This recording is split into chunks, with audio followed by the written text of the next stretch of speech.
Lëvizja Besa të shtunën themeloi Këshillin Komunal për Komunën e Gostivarit. Me këtë rast u bë prezantimi 34 anëtarëve të këtij këshilli, ndërsa për koordinator të njëjtit u zgjodh doktori i ekonomisë Afrim Alili. Kryetari i lëvizjes Besa Bilal Kasami theksoi se pas 24 prillit me Besën në pushtet nuk do të ketë më hakmarrje, pse dikush është i një partie tjetër. Në mbrëmjen e 24 prillit ne do ta kemi vetëm një fjali. Prej sonte jeni të lirë, askush nuk do të hakmerret më mbi juve, ndërsa interesi i shqiptarëve nuk do të lejojmë të nëpërkëmbet nga askush, theksoi Kasami.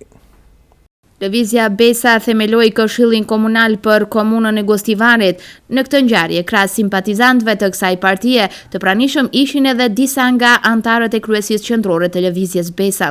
Fillimisht fjalën e mori Ermira Hasani Salia, anëtare e kryesisë qendrore, e cila theksoi se ne nuk do të lejojmë tashmë të trokasin të rinj tan shumë të aftë në dyert partijake, por duhet ta bëjmë situatën që partitë të ofrojnë çdo mundësi studentëve që janë shumë të përgatitur. Prandaj me Besën do të ndodhin ndryshime të mëdha shqiptare në Maqedoni.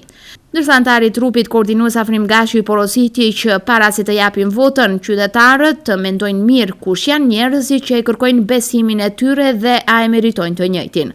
Para të pranishmeve u shpreh edhe antari i trupit koordinues Skender Recep Zejt.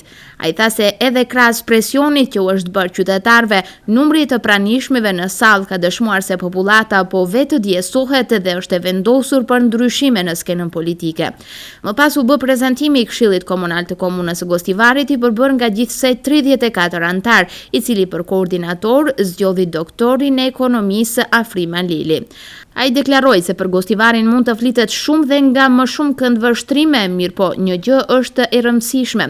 Gostivari ka qenë çdo herë me Besë, pra nuk erdhi sonte Besa së pari herë në Gostivar, por Besa vetëm se u kthye në këtë vend, me të vetmin ideal, interesin e popullit shqiptar.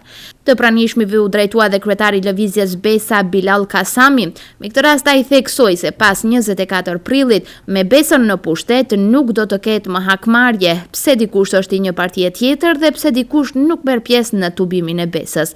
Në mbrëmjen e 24 prillit ne do ta kemi vetëm një fjali, prej sonte jeni të lirë, askush nuk do të hakmerret mbi juve, tha Kasami, duke potencuar se lëvizja Besa ku nuk do të bëj kompromis në dëm të interesave të shqiptarëve.